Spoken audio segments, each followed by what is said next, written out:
In October 2023, the DEA launched an investigation based on information from a confidential source. The tip revealed that Latasha Weatherspoon was frequently traveling from California to Indiana, allegedly to transport large quantities of crystal meth via commercial flights. Her activities caught the attention of undercover DEA agents who observed her at the airport. They watched as she and two other women collected suitcases and got into a rental car.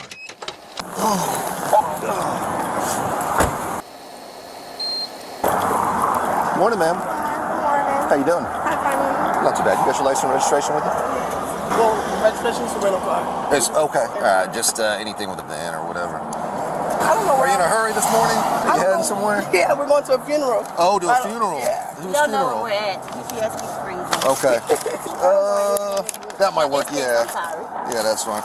It's all right. The investigation led to a significant event when the rental car was stopped by law enforcement. During the stop, an officer approached and initiated a conversation with the women in the car. He first greeted them and asked for a driver's license and registration. Since it was a rental car, they mentioned that the registration details were with the vehicle. The officer then inquired if they were in a hurry and where they were headed. The women explained that they were on their way to a funeral. The officer acknowledged their response, but pointed out that they had rolled through a stop sign on Washington Street near Bridgeport. He informed them that they had not come to a complete stop at the sign, which prompted the traffic stop. Where y'all coming from? Airport. Like, I get that. What state? California, this is my cousin from Chicago. Okay, all right. How long y'all staying? Y'all got a ton of luggage. Meanwhile, another officer approached the passenger side to speak with Marlene. He greeted her and asked where they were headed. Marlene mentioned they had just landed and were on their way to a funeral. When asked where they came from, Marlene answered that they seemed unfamiliar with their location. The officer then inquired about their stay duration and noted the amount of luggage they had. Marlene said they planned to stay for a week. The officer continued his check and noticed another window in the car, making a humorous comment about it. This moment added a bit of lightness to an otherwise tense situation. The traffic stop was part of the broader DEA investigation to gather evidence on Latasha's alleged drug trafficking activities. Then the officers decided to involve a narcotic dog. The dog indicated the presence of drugs in the vehicle, prompting the officers to ask everyone to step out of the car. Around, face that way. Put your hands on your back. I'll explain everything here in just a second. You're not under arrest at this time.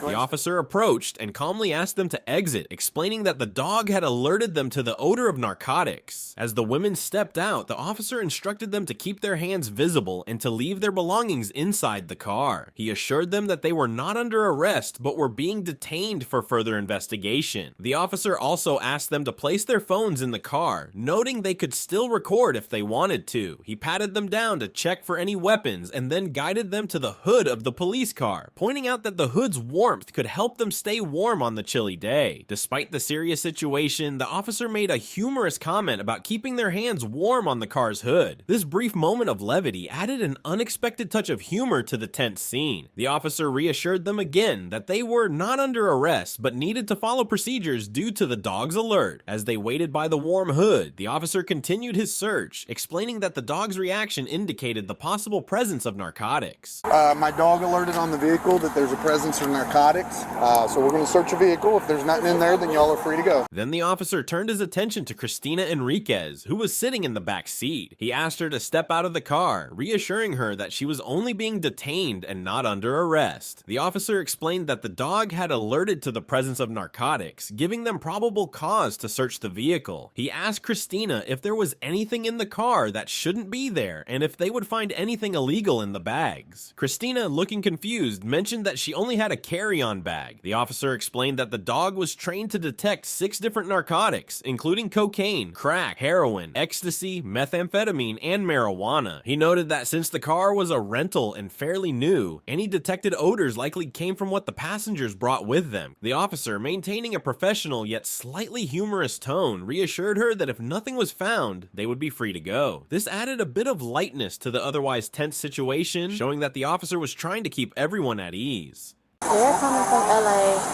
One is from LA. I think she's from Ohio, Chicago. We just going to Kentucky for a home. Marlene Richardson was next to speak with the officer. He asked her if she was traveling from Los Angeles and how she knew the others in the car. Marlene explained that Latasha Weatherspoon was her cousin and that they were headed to a funeral. The deceased was also referred to as a cousin, and the other woman with them was the girlfriend of the deceased. The officer then clarified if Marlene grew up with the deceased. Marlene confirmed that the girlfriend of the deceased was present with them. When asked about the funeral, Marlene provided the details, saying it was scheduled in 2 days. She expressed that their late cousin was the person who had passed away. The officer reassured them that he didn't want to delay them too much, noting the time they had before the funeral. His concern was to ensure they wouldn't be late for the event. He tried to keep the conversation lighthearted, despite the somber reason for their trip. The officer also spoke with Latasha Weatherspoon, the driver. He confirmed with her that she was also related to the deceased. Latasha reiterated that she was the cousin. The officer acknowledged that they had some time before the funeral, ensuring them that the stop would not delay them significantly.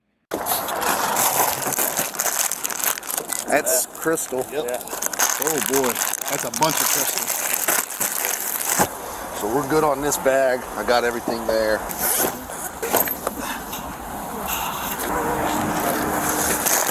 Oh man, that's heavy.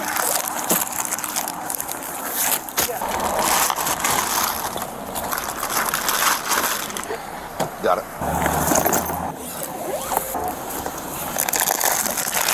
As the officers continued their search, one of them suddenly detected the smell of weed. They instructed each other to check a particular corner of a bag, and something heavy dropped out. The object turned out to be a tampon, which seemed unusual. However, they soon discovered crystal meth hidden among the items. This was a significant find. They inspected each bag carefully, taking pictures to document their discoveries. With the narcotics found, another officer decided to have a more in-depth conversation with Christina Enriquez. Just want to know what your story is. My story is my father is in law enforcement. I grew up buried in a sheltered community. So what happened today? Today, just with my cousins going to a funeral. Okay, so I'm gonna stop you right there, okay? The funeral story is BS, because I talked to everybody individually, okay? Nothing matches up, all right? So we can start over what's going on today, because you know and I know that's not true, okay? So how'd you end up here with a bunch of narcotics? I just came with my cousins. You came with your cousins? So where's the narcotics going? Because that's what I'm concerned about now. I have no idea.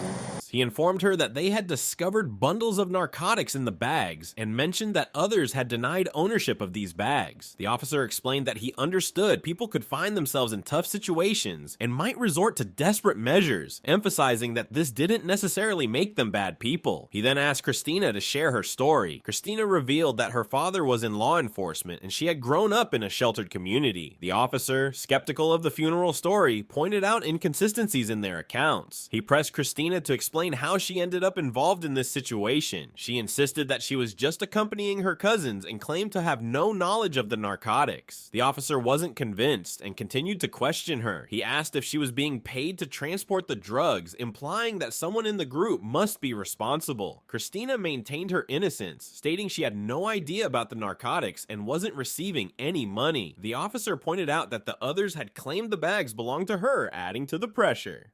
Marlene Richardson, looking worried, asked the officer a question. You said what now? The guy just told me that is crystal meth in her luggage, right? There was crystal meth in every one of the suitcases. Yeah, but the guy, none of that is mine. Like they told them I have all orange bags. Does that affect me? To be honest with you, I don't know. That's going to be up to the courts. I'm a parent. Yeah, I don't do that. Wait, so I'm being arrested? I don't know if you're being arrested or not. She wanted to know if the discovery of crystal meth in the luggage would affect everyone in the car. The officer explained that there was crystal meth in all of the suitcases. Marlene tried to clarify that she only had orange bags and asked if this situation would impact her.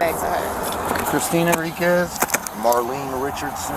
Yeah, all of the bags I tagged to all of us so that she could get free stuff. It's hers in there. She can only take 2 bags free and she's stamping 2. I got you. Only thing mine is orange luggage. I told you guys that when you first put us over. The officer responded that it would ultimately be up to the court to decide. Marlene was confused and concerned about whether she would be arrested, insisting that she had nothing to do with the drugs. She reiterated that she only had her orange luggage and pointed out that she mentioned this when they were first stopped. The officer then asked about the other bags, trying to understand who owned what. Marlene explained that the bags were tagged with their names, but only her orange luggage was hers. She pointed out that Christina Enriquez, who was in the front, had more luggage because she could only take 2 bags for free, and Marlene had help by tagging the rest. Marlene insisted that her belongings were just clothes and that she had no connection to the drugs. She mentioned that the other bags were tagged with Christina's name, while some were tagged with Latasha Weatherspoon's name. The officer noted the confusion, acknowledging that everyone seemed to be denying ownership of the narcotics.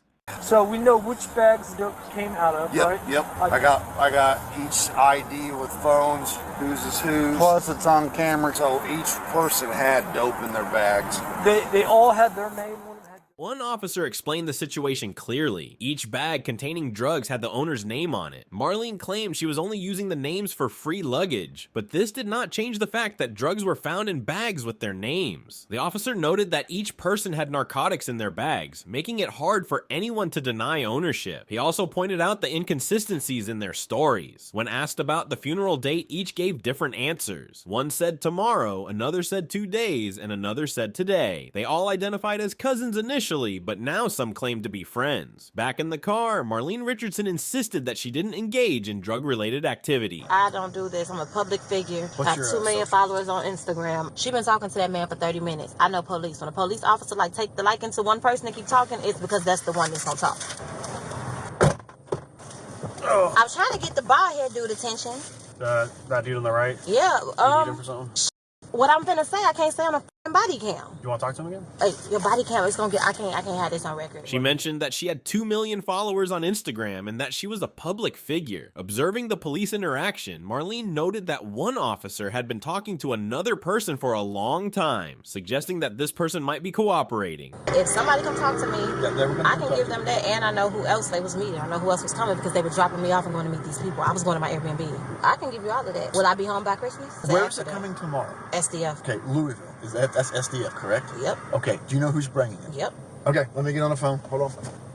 Marlene then hinted that she had important information, but couldn't discuss it on record due to the body cameras. She stated that if she shared this information, she could go home by Christmas. Marlene mentioned that more drugs were expected to arrive the next day in Louisville. Back with the head of the team, Latasha Weatherspoon faced a serious interrogation. Officers introduced themselves, maintaining a professional tone despite the gravity of the situation. They informed Latasha that they found a significant amount of crystal meth in the bags associated with her and her companions. I don't know what's in there. You were the driver of the car. Yeah, I don't know correct? what's in their bag. You don't know what's... So those bags are not yours, they're theirs. They're theirs. You had no idea. I had no idea I was driving with that in my car. Carrying I don't the see bag who's. I don't. It's Nothing. not mine. But, okay. It has nothing to do with me.